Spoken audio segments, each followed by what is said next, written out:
하나님 말씀 에베소서 2장입니다. 에베소서 신약성경 에베소 2장 1절 말씀부터 10절 말씀까지 말씀 보도록 하겠습니다.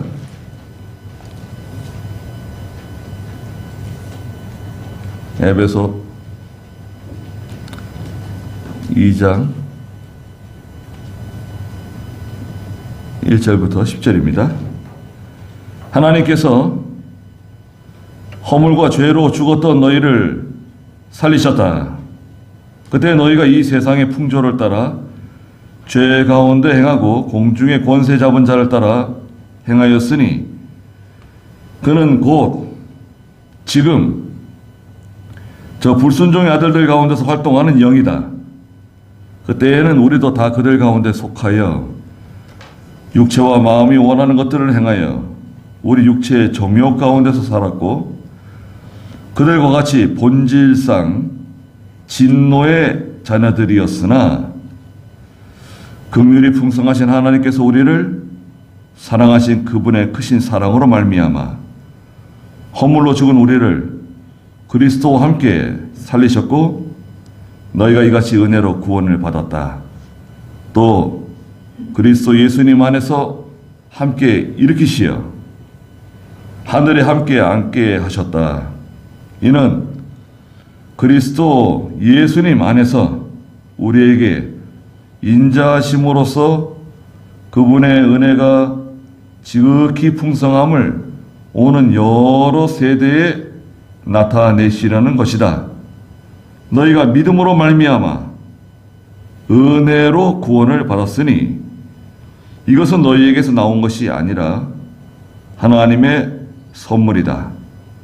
행위에서 나온 것이 아니니 이는 누구도 자랑치 못하게 하려는 것이다.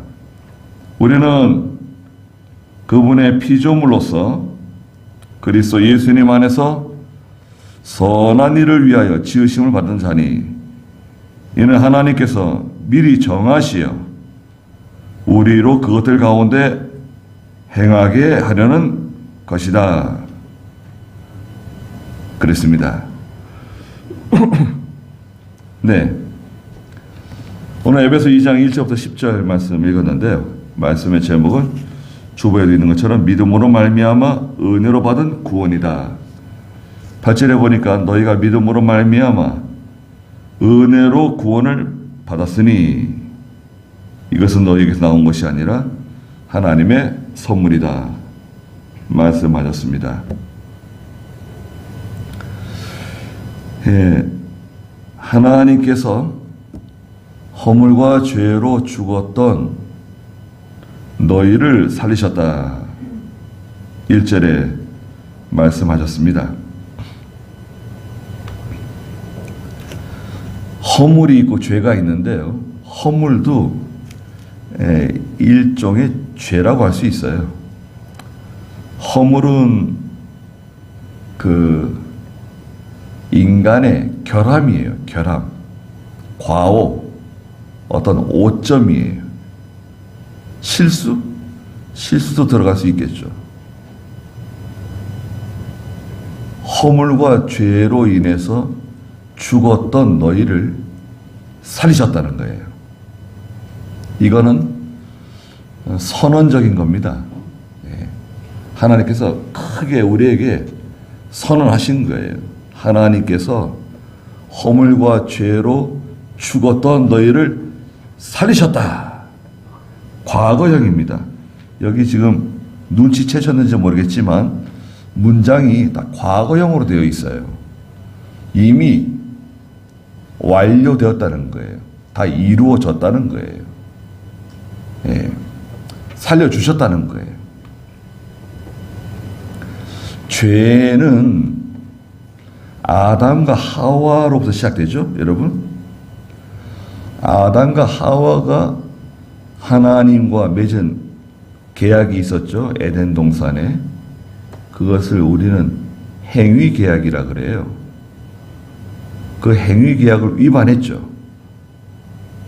먹지 말라고 한 그 선악과를 먹은 거 아닙니까? 그래서 에덴 동산에 쫓겨났잖아요. 죄가 인류 가운데 들어온 거 아닙니까? 그 죄를 원죄라 그래요. 원죄. 원죄. 이 원죄는 인간의 피를 통해서요. 여러분, 부정 모혈을 통해서 계속 유전돼요. 그 죄를 유전죄라 그래요. 유전죄. 엄마 뱃속에서 지금 태어난 그 아이도 인간의 죄성을 가지고 태어나는데 그 죄가 뭐죠? 유전죄예요. 유전죄. 그 다음에 태어난 우리에게 적용되는 죄가 있는데 그 죄를 본죄라 그래요. 본죄. 그 죄에 대해서 우선 알고 시작하는 게 좋잖아요. 자, 원죄가 있고 원죄가 유전되는 죄를 무슨 죄라 그러죠? 그건 유전죄예요. 그래서 사람이 살아가는데 지은 죄, 우리가 가지고 있는 죄가 있는데 그걸 본죄라 해요. 본죄. 본죄는 두 가지입니다. 본죄는 자기가 짓는 죄가 있어요. 그걸 자범죄라 해요. 자범죄. 자기가 짓는 죄. 그 다음에 또 한 가지는 요구죄가 있어요. 요구죄. 요구죄는 뭐냐? 하나님이 요구하시는 그 분량에 미치지 못하는, 그게 다 죄예요. 하나님이 요구하시는 그 정도에 미치지 못하는 모든 죄를 그 요구죄라 그래요. 원죄로부터 시작해서 원죄, 유전죄, 본죄, 자범죄, 요구죄, 죄가 있는데 거기다 허물이 있어요. 허물. 우리의 실수, 우리의 어떤 과오, 그 부족한 것들, 그런 허물이 다 있습니다. 그것 때문에 죽었다는 거예요. 인간은 다 죽었어요. 죽었다고 하는 이 말은 이 목숨이 죽었다는 게 아니라 하나님과 단절된 상태라는 뜻이에요. 하나님과 끊어져 있는 거예요. 분리되어 있는 거예요. 하나님과 분리되어 있는 상태를 사망이라고 그래요. 영적 사망이에요. 그래서 인간은 태어날 때부터 산 영이 아니라 죽은 영을 가지고 태어나요. 죽은 마음을 가지고 태어난다 그러면 안 돼요. 그러면 큰일 납니다. 마음은, 여러분, 우리 마음은 이 몸에 속해 있어요. 마음은 참 깨끗한데 몸이 더럽다. 그거는 이율배반적인 겁니다. 왜 그러냐? 마음도 이 육체에 속해 있기 때문에 마음도 더러워요. 마음도 부패해 있어요. 마가복음 7장 21절부터 보면 다른 성경에도 물론 있지만 이 마음에서 다 더러운 게 나온다는 거예요. 마음에서. 그래도 읽고 넘어가자고요. 마가복음 7장 21절 한번 읽어보세요. 사람들의 마음속에서 악한 생각들이 나오는데 곧 음행, 도둑질, 살인, 간음, 탐욕, 악독, 속임수, 방탕, 악한 눈, 비방, 교만, 어리석음이다. 이 모든 악한 것들은 다 속에서 나와서 사람을 더럽힌다. 네, 마가복음 7장 21절에 사람들의 마음 속에서 나오는 것들, 악한 생각, 음행, 도둑질, 살인, 간음, 탐욕, 악독, 속임수, 방탕, 악한 눈, 비방, 교만, 어리석음, 이 모든 악한 것들이 다 그 마음 속에서 나와가지고 사람을 더럽힌다는 거예요. 마음이 깨끗하다 그러면 안 돼요. 마음이 더러운 거예요, 원래. 인간의 마음이 더러워요. 마음은 육체에 속해 있습니다. 이 몸에 속해 있어요. 사람이 죽으면 마음도 같이 소멸되는 거예요. 끝장나는 거예요. 근데 우리가 중요하게 생각하는 것은 영입니다. 영. 사람은 영이 있는데, 영이 속에 있는데, 태어날 때 하나님과 단절된 상태에서 대부분 태어나요. 아이들이. 영적 죽음, 영적으로 사망의 상태로 태어나는 거예요. 죽은 상태로 태어나는 거예요. 하나님과 단절되어 있다고요. 물론 예외적인 것도 있어요. 예외적인 거? 세례 요한. 세례 요한은 어머니 뱃속에 있을 때 이미 성령이 충만한 사람이라 그랬어요. 세례 요한은 그 어머니 엘리베셋 태중에 복중에 있는데 벌써 성령에 충만한 아이라 그랬어요. 성경에. 그런 뭐 몇 가지 예외를 제외하고는 대부분 인간은 태어날 때부터 영적 사망 선고를 받고 태어나는 거예요. 예. 허물과 죄로 죽었던 너희를 살리셨다는 거예요. 어떻게 살리셨느냐에 대해서 말씀하시는 겁니다. 1절부터 3절에서는 기본적인 내용을 말씀하시고 4절부터 10절까지는 그 1절부터 3절의 내용을 다시금 이렇게 풀어서 말씀해 주시는 내용입니다. 2절 한번 읽어보시겠어요? 그때 너희가 이 세상의 풍조를 따라 죄 가운데 행하고 공중의 권세 잡은 자를 따라 행하였으니 그는 곧 지금의 불순종의 아들들 가운데서 활동하는 영이다. 네. 그때 죽었던 너희, 영적으로 죽었던 너희는 이 세상의 풍조를 따라 살았다는 거예요. 이 세상 풍조. 이 세상 사람들이 살아가는 대로 살아가는 거예요.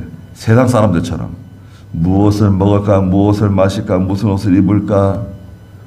이 세상의 욕심을 따라가고 물질의 소망을 두고 세상에 없어질 거 다 사라질 거 한 줌 붙잡을 수도 없는 것들을 잡으려고 애쓰며 살아가는 거예요. 세상의 풍조를 따라 살아가는 사람들. 두 번째는 죄 가운데서 살았다는 거예요. 죄 가운데서. 요한복음 5장 25절에 죽은 자들이 하나님의 음성을 들을 때가 오는데 바로 이때다. 죽은 사람들이 하나님의 음성을 듣는데요. 아니, 죽은 사람들 어떻게 하나님의 음성을 듣지? 요한복음 5장 25절 한번 읽어보시겠어요? 내가 진정으로 너희에게 말한다. 죽은 자들의 하나님의 아들의 음성을 들을 때가 오는데 지금이 바로 그때이다. 듣는 자들은 살아날 것이니. 네. 요한복음 5장 25절에 내가 진정으로 너에게 말하는데 죽은 자들이 이 죽은 자들은 이 몸이 죽은 사람이 아니라 말씀드린 것처럼 영이 죽은 상태에 있는 불신자 예수 믿기 전의 상태의 사람들. 믿지 않은 사람은 다 죽은 사람들이에요. 성경에서는 믿지 않은 사람은 다 죽은 사람으로 간주해요. 영이 다 죽은 사람. 하나님과 단절되어 있는 상태. 다 어둠에 속해 있고 공중의 권세 잡은 마귀에게 속해 있는 사람들이고 영원히 지옥 불 가운데 멸망받을 사람들이에요. 세상에서 소망이 없고 하나님도 없고 그런 사람들. 죽은 자들이 하나님의 아들의 음성을 들을 때가 온다는 거예요. 죽은 사람들이 하나님의 음성, 하나님의 아들의 음성, 복음을 듣는 거예요. 죽은 사람들이 복음을 들을 때가 오는데 지금이 바로 그때다. 듣는 자들은 살아날 것이다.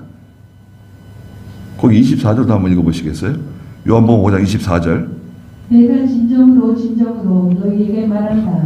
나의 말을 듣고 나를 보내신 분을 믿는 자는 영생을 가지고 있고 심판에 이르지 아니하니 그는 이미 사망해서 생명으로 옮겨졌기 때문이다. 요한복음 5장 25절 24절은 굉장히 중요한 성경입니다.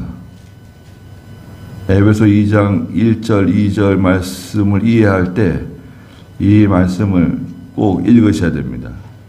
내가 진정으로 너에게 말한다. 예수님 직접 하신 말씀이죠. 나의 말을 듣고 복음을 듣는 거죠. 복음을 듣고 나를 보내신 분을 믿는 자, 하나님을 믿는 자, 영생을 가질 것이다가 아니라 영생을 가지고 있고 심판에 이르지 아니하니 그는 이미 사망에서 생명으로 옮겨졌기 때문이다. 사망에서 생명으로 옮겨졌어요. 허물과 죄로 죽었었는데 살아난 거예요. 사망에서 생명으로. 너희가 전에는 이 세상의 풍조를 따라 죄 가운데서 행하고 공중의 권세 잡은 자를 따라 행하였으니 그는 곧 지금 불순종의 아들들 가운데 활동하는 영이다. 공중의 권세 잡은 자가 있어요. 여러분, 마귀는 공중의 권세를 잡은 자예요. 이 공중의 권세 잡은 자, 여기 공중에 떠다니면서 돌아다니면서 마귀가 권세를 가지고 행동하는 거예요. 이 공중이라고 하는 것은 인간의 정신계를 말해요. 인간의 정신계, 인간의 마음, 보이지 않는 이 인간의, 여러분, 우리의 마음을 마귀가 가지고 장난치고 조종하고 사람들의 마음, 또 사람들의 정신, 사상, 이데올로기, 사람들의 그 사상, 정신을 가지고 마귀가 이용해요. 장난쳐요. 전쟁 일으키고 공중의 권세 잡은 자를 따라 행하였으니 그는 누구냐? 지금 저 불순종의 아들들 가운데서 활동하는 영이다. 마귀는 불순종의 아들들 가운데서 활동하는 영이에요. 가장 큰 불순종이 뭡니까, 여러분? 하나님에 대한 가장 큰 불순종. 성경에서는 성령 회방죄라고 말씀하시는데, 성령 회방죄는 사함을 받지 못하는 죄다. 아니, 그 죄가 무슨 죄인데요? 성령 회방죄가 무슨 죄입니까? 가장 큰 불순종이에요. 성령 회방죄는 가장 큰 불순종. 여러분, 사람이 태어나서 세상에 살면서 하나님께 가장 큰 불순종은 무엇일까요? 임종할 때까지 예수 믿지 않는 겁니다.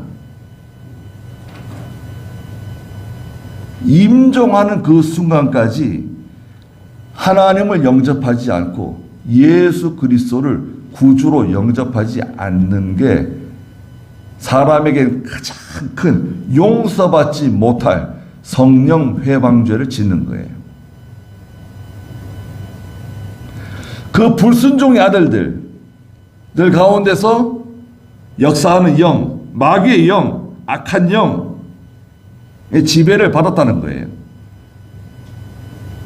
마귀는요, 예수 믿는 성도들도 죄짓게 만들어요. 마태복음 24장에 보면 할 수만 있으면 믿는 성도라도 지옥에 보낸다? 아, 그건 불가능하죠. 여러분, 하나님의 자녀를 지옥 보내는 건 불가능해요. 그러나 넘어지게 할 수 있어요. 넘어지게 할 수 있습니다. 믿음을 파괴시킬 수 있어요. 넘어지게 하는 거예요. 걸려 넘어지게, 욕심 부리다가 넘어지게, 죄 짓다가 넘어지게 만들어요. 하나님의 뜻대로 살지 못하게 해요. 대충 예수 믿으라 그러죠. 마귀가 항상 속삭이는 건 그겁니다. 그냥 대충 예수 믿어도 돼. 적당히 예수 믿어도 돼. 적당히 하면 될 걸 왜 그렇게 다른 사람들도 적당히 하고 그렇게 살아가는데 뭐 이렇게 별난 예수를 믿는다고 그렇게 별나게 그러냐? 마귀는 그렇게 속삭이죠. 별나게 예수 믿는 게 무슨 별나게 예수 믿는 거예요? 우리는 하나님의 뜻대로 하나님을 섬기려고 그러는 겁니다. 여러분, 우리는 하나님 말씀대로 예수 믿고 하나님 말씀대로 하나님을 섬기려고 그러는 거예요. 마귀는 이 세상의 풍조로 따라가라고, 죄 가운데서 살으라고, 마귀의 지배, 마귀, 공중의 권세 잡은 자의 지배를 받고, 욕심 부리고 다투고 싸우고 시기 질투하고 그렇게 살아가게끔 만들어 놓는 거예요. 거기에 속지 말라는 겁니다. 3절, 그때는 우리도 다 그들 가운데 속하여 불신자처럼 살았다는 거죠. 육체와 마음이 원하는 것들을 행하여. 그렇죠? 이 육체, 여러분 이 육체 있잖아요. 이 육체는 무력과 정력과 사욕이에요. 요한일서 2장 16절에 무력과 정력과 사욕 이게 있는데 이게 부패성이라 그래요. 부패성 한마디로 인간의 부패성. 요한일서 2장 16절 읽어볼까요? 이는 세상에 있는 모든 것은 육신의 정욕과 눈의 정욕과 기생의 자랑이니 아버지께로부터 나온 것이 아니라 세상으로부터 나온 것이기 때문이다. 네, 이 세상에 있는 것이 육체의 정욕, 안목의 정욕, 이생의 자랑, 무력과 정욕과 사욕인데요. 무력은 이 물질에 대한 욕심이 있죠. 정욕은 이성에 대한 욕심. 그 다음에 사욕은 명예 영광심이에요. 명예 영광심을 사욕이라 그래요. 그걸 한마디로 합쳐가지고 인간의 부패성이라 그럽니다. 그래서 이 육체, 여러분, 이 몸은 살아있는 동안에 부패성이 욕심 덩어리예요. 부패성은 욕심이에요. 그러니까 공식이에요. 여러분, 몸은 무력과 정욕과 사욕이고 이것을 부패성이라 그런다. 부패성은 한마디로 욕심이다. 그래서 이 몸은 욕심 덩어리예요. 육체는. 육체가 원하는 거 다 욕심이에요. 예. 그렇게 살아가는 거예요. 우리도 믿는 성도들도 다 전에는 그들 가운데 속하여 육체와 마음이 원하는 것들을 행하여 우리 육체의 정욕 가운데서 살았다. 그들과 같이 본질상 진노의 자녀들이었다. 자, 여러분, 본질상 진노의 자녀 나왔네요. 네. 본질상 하나님의 진노 가운데서 멸망받을 수밖에 없는 그런 사람들이었다, 우리가. 여러분, 어떻게 예수 믿으셨습니까? 어떻게 예배당에 나와서 하나님 섬기고 예배 드리고 기도하고 찬송 부르며 살게 됐습니까? 친구가 전도했다. 태어나 보니까 아빠 엄마가 예수 믿는 사람이더라. 또 부모님을 통해서 전도받았다. 내가 아는 사람을 통해 전도받았다. 누굴 통해서 내가 복음을 받았는지 간에 여러분 생명을 받은 거예요. 생명. 여러분, 물론 하나님께서, 예수님께서 그 어떤 사람을 통해서 나에게 생명을 선물로 주신 거예요. 생명을. 감사한 거 아닙니까, 여러분? 누구를 통해서 내가 예수 믿었는가? 또 누구를 통해서 하나님 말씀을 배웠는가? 이건 정말 하나님의 큰 선물이 뒤에 나오지만, 여러분, 우리에게 복음을 전해준 사람이 있죠? 나를 예수 믿도록 교회 인도해 주신 분 감사하게 생각해야 됩니다. 하나님이 생명 주신 거지 뭐. 그렇게 생각하시면 안 돼요. 성경에 가르쳐 주신 분. 저는 우리 이병기 목사님, 네, 또 김현모 목사님, 그 이기서 목사님, 참, 네, 너무나 참 감격적인 일입니다. 네, 그분들 조남만 제가 불러도, 네, 참 너무 감사한 일입니다. 여러분, 누구를 통해서든지 예수 믿자고, 교회 나가자고, 하나님 섬기자고, 전도 받은 거 아니에요. 예수 믿은 거 아니에요. 전에는 세상 풍조 따라가고 죄 가운데 살다가 영원히 하나님의 진노 가운데 멸망받아야 될 사람이 하나님의 아들 된 거 아닙니까? 죄 용서 받은 거 아닙니까? 본질상 진노의 자녀였는데 4절에 긍휼이 풍성하신 하나님께서 우리를 사랑하신 그분의 크신 사랑으로 말미암아, 여러분, 이게 하나님의 큰 사랑이네요. 그 4절 보십시오. 긍휼이 풍성하신 우리 하나님. 긍휼은 불쌍히 여기신다는 뜻이죠. 긍휼. 하나님 저희를 긍휼히 여겨주시고 불쌍히 여겨주시옵소서.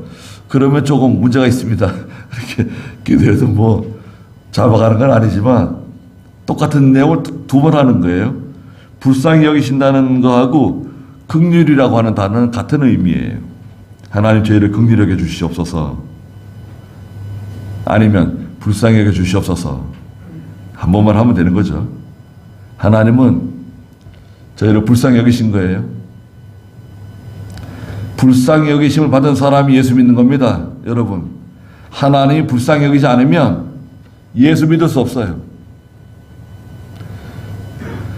예배당에 못 나와요. 여러분, 예배당에 뭐 동네 한가운데 있어도 사람들이 다 보일 수 있는 어떤 곳에 있어도 하나님의 긍휼하심을 입지 못한 사람은 예배당에 들어오기 힘들어요.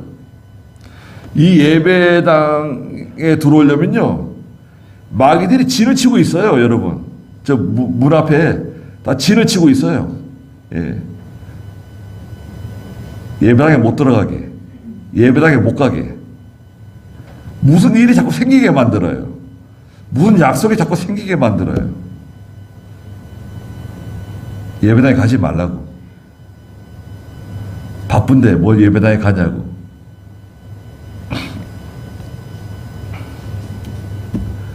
예배당에 와야 해결돼요, 여러분. 이 예배에 참석해야 해결되는 겁니다. 우리에게 있는 모든 문제가 이 예배 시간에 해결되는 겁니다. 복을 주는, 하나님이 성도에게 복을 주는 시간이 있는데, 첫째가 예배 시간입니다. 둘째가 기도 시간이에요. 근데 마귀는 이 예배와 기도를 못하게 항상 방해하는 거예요. 왜? 하나님 주시는 복을 받지 못하게, 문제가 해결되지 못하게 만드는 거죠. 거기에 언제까지 속는 거예요? 긍휼이 풍성하신 하나님께서 우리를 사랑하신 그분의 크신 사랑으로 말미암아, 하나님의 사랑 때문에 우리가 죄 가운데 구원받았습니다. 우리가 기도할 때, 저도 기도하잖아요. 하나님의 사랑을 감사드립니다. 거룩하신 하나님 감사드립니다. 감사해야죠. 감사 안 합니까, 여러분? 항상 감사하셔야 됩니다. 감사합니다, 하나님. 5절에 허물로 죽은 우리를 그리스도와 함께 살리셨다. 허물과 죄 때문에 죽었던 우리를 그리스도와 함께 우리를 살려주신 분이 하나님이세요. 그리스도와 함께 살리셨다? 예수 믿음으로 살려주셨다는 거예요. 예수 믿음으로 영생을 주신 거예요. 선물을 주신 거예요. 그리고 너희가 이같이 은혜로 구원을 받았다. 자, 여기서 은혜로 구원을 받았다 그랬잖아요. 은혜라는 말이죠. 은혜.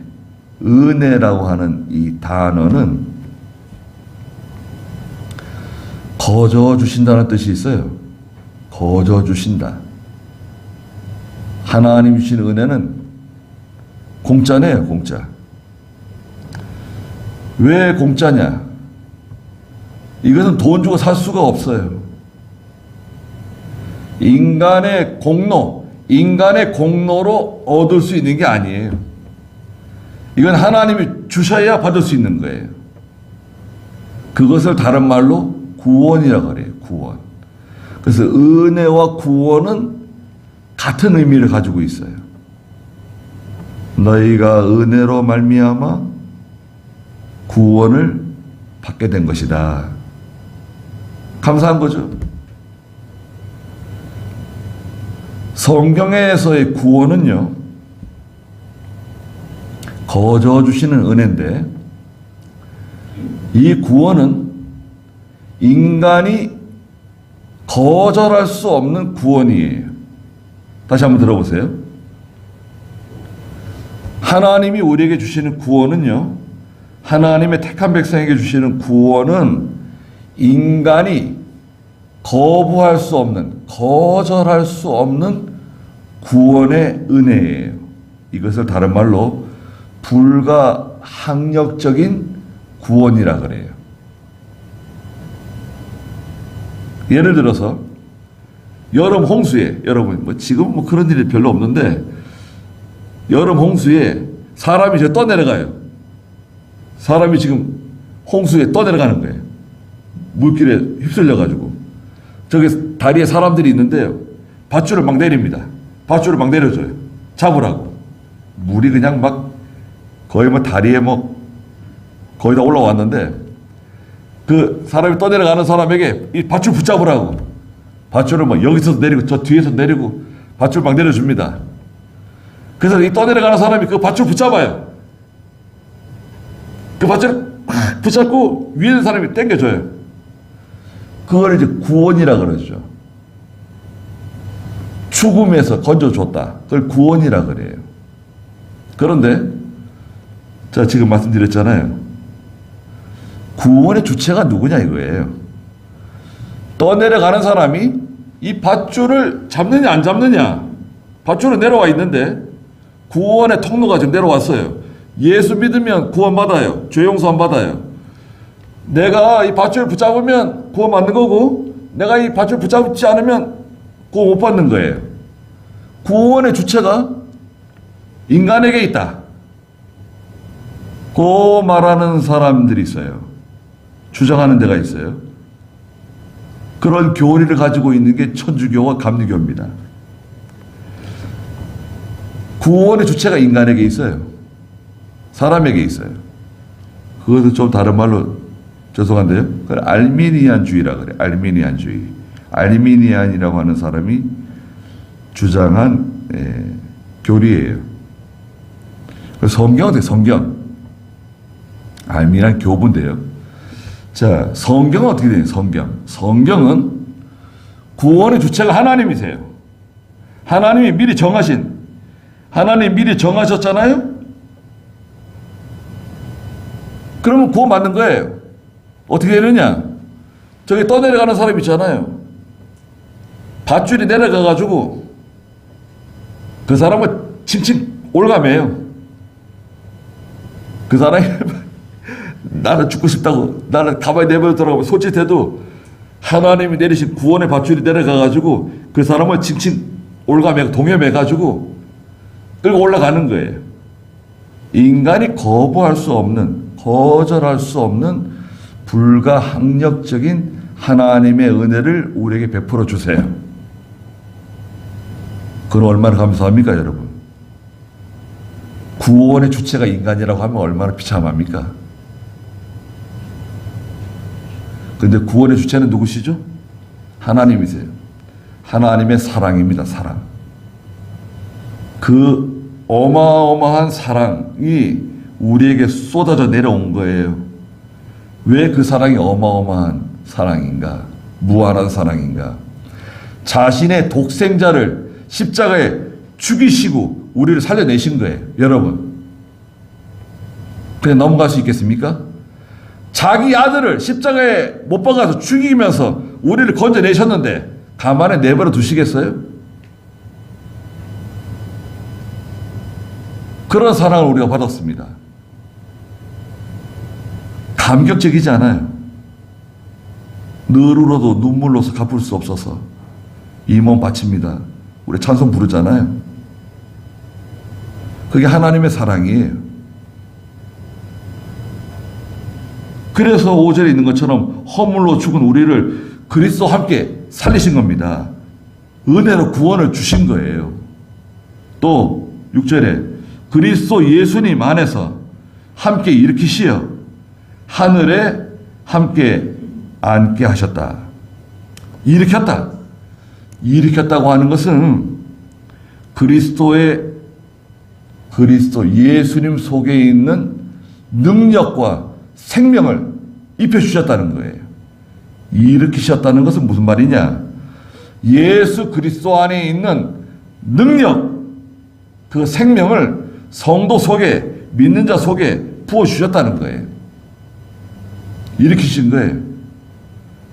연약한 가운데 있는 사람 일으키시고, 죽은 자와 같은 사람 일으키시고, 낙심한 자 일으키시고, 절망한 사람 일으키시고, 하나님께서 예수 그리스도 안에 있는 것으로 능력과 생명으로 우리를 일으켜 세워주시는 거예요. 최종적으로는 예수님 재림하실 때 육체의 부활로 우리를 일으키세요. 하늘에 함께 앉게 하셨다. 하늘에 함께 앉게 했다고 하는 것은 영광과 존귀를 주시는 겁니다. 성도에게. 여러분, 하나님의 자녀잖아요. 하나님의 아들이 되었잖아요. 우리는 다 하나님의 아들입니다. 나는 왜 여자인데 나 아들이라 그러냐? 아니에요. 예수 믿는 성도는 하나님의 다 아들이에요. 다 아들입니다. 우리가 나중에 하늘나라 가면 남자 여자 없죠? 그거 알고 계세요? 하늘나라는 남자 여자 시집가고 장가가는 거 없습니다. 하나님의 세계. 이는 7절 한번 읽어보시겠어요? 이는 그리스도 예수님 안에서 우리에게 인자하심으로써 그분의 은혜가 지극히 풍성함을 오는 여러 세대에 나타내시려는 것이다. 너희가 믿음으로 말미암아 은혜로 구원을 받았으니 이것은 너희에게서 나온 것이 아니라 하나님의 선물이다. 네, 하나님께서 우리를 예수 그리스도로 말미암아 이렇게 구원해 주셨는데, 은혜를 베풀어 주셨는데, 이것은 구원의 목적이 있어요. 은혜를 베풀어 주신 목적. 7절에 그리스도 예수님 안에서 우리에게 인자하심으로써 그분의 은혜가 지극히 풍성함을 오는 여러 세대에 나타내시려는 것이다. 하나님의 사랑을 드러내시는 거예요. 보여주시는 거예요. 하나님은 사랑이 무한하신, 하나님의 사랑이 끝없이 넘쳐 나오시는데 그 사랑을 주실 대상자를 만드신 거예요. 여러분, 하나님의 사랑을 베풀어 줄 그 대상자를 하나님 만들어 주셨는데, 그 대상자가 누군가요? 하나님의 택한 백성들이에요. 성도들이에요. 하나님의 그 무한한 사랑을 줄 만한 그 대상자, 선택하셨는데 그게 저희들입니다. 그 사랑을 받은 거예요. 그래서 8절에 보니까 너희가 믿음으로 말미암아 믿음을 통해서 은혜로 구원을 받았는데 이것은 너희에게서 나온 것이 아니라 하나님의 선물이다. 여러분, 하나님께서 우리에게 주시는 선물이에요. 선물 아무에게나 막 주는 거예요? 그건 뭐 선물이라고 할 수 없죠. 여러분, 하나님이 주시는 가장 큰 선물은 구원입니다. 믿음이에요. 믿음. 예수 그리스도를 믿는 믿음을 우리에게 선물로 주셨어요. 이것을 성경에서는 씨라고 그래요. 씨. 씨예요. 씨. 생명의 씨앗이에요. 얼마나 감사합니까? 이게 하나님의 은혜인데 하나님의 선물이다. 믿음은 하나님의 선물이에요. 그 선물을 받았는데 짧은 인생을 살면서 계속 죄 가운데 머물고 이 세상의 풍조를 따라 살고 저 죄 짓는 사람들과 어울려 같이 죄를 짓고 세상 사람들처럼 또 그렇게 살고 부패성을 따라 욕심 부리고 그렇게 살면 하나님께서 야, 예수 믿게 해가지고 죄 용서해주고 구원해 놨는데 그 은혜를 깨닫지 못하고 이렇게 살아가는구나. 그거 참 얼마나 안타까운 일입니까?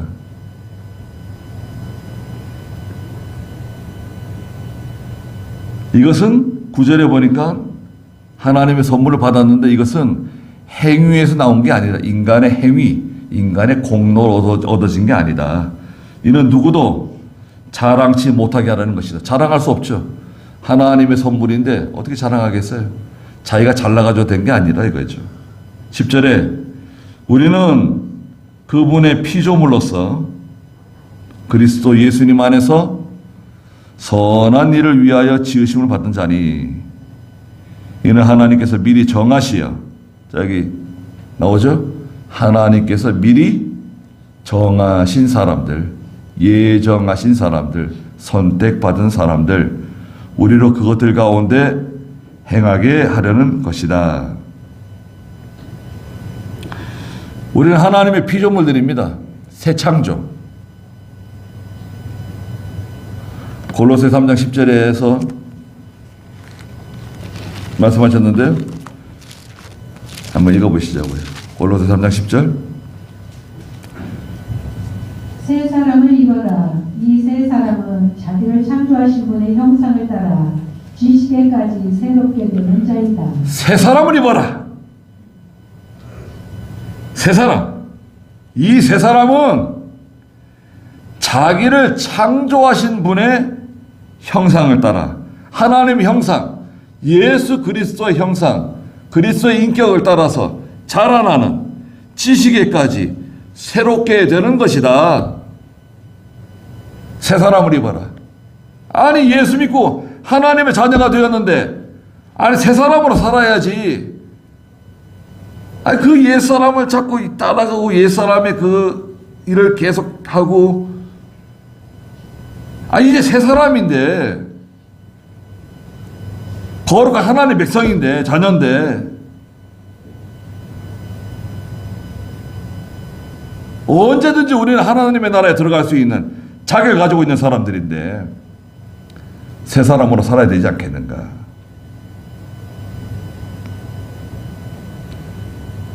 선한 일이 있는데요. 예수님 안에서 선한 일. 선한 일은 첫째는 도덕적으로 선한 일이에요. 도덕적으로 선한 일. 두 번째는 하나님의 뜻을 이루는 것이 선한 일이에요. 선이죠, 선. 하나님의 뜻을 이루어드리는 일. 마지막 세 번째는 선한 일이 무엇인가? 생명을 살리는 일. 생명길을 걸어가는 일. 영생길을 걸어가는 일. 전도하는 일 있죠? 생명을 살리는 것. 전도하는 것은 생명 살리는 거예요. 그 사람을 예수 믿도록 하나님께로 인도하는 일, 생명 살리는 거라고. 또 내 자신이 예수 그리스도의 인격으로 닮아가고 자라나는 거, 영생길을 걸어가는 거, 이게 선한 일입니다. 예수님 안에서 선한 일을 위하여 지으심을 받았다. 그러니까 하나님의 목적대로 살아야 되지 않겠습니까? 지난주에 우리 사도 바울이 살든지 죽든지 내 안에서 그리스도가 존귀하게 되길 바란다. 사는 것이 그리스도니 죽는 것도 유익하다. 떠나서 예수 그리스도와 함께 있을 욕망이 가장 크다. 간절한 기대와 소망.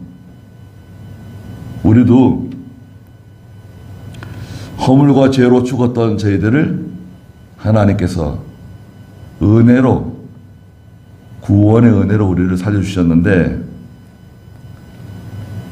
이 은혜에 합당한 거룩한 성도로 남은 여생을 잘 살아가시길 바랍니다. 기도하겠습니다. 우리 주 예수 그리스도의 크신 은혜와 하나님 아버지의 무한하신 사랑하심과 성령의 감화하시고 교통하시는 은혜와 역사가 사랑하는 모든 성도들과 믿음의 가정들과 믿음의 자녀들에게 항상 계시기를 축원하옵나이다. 아멘.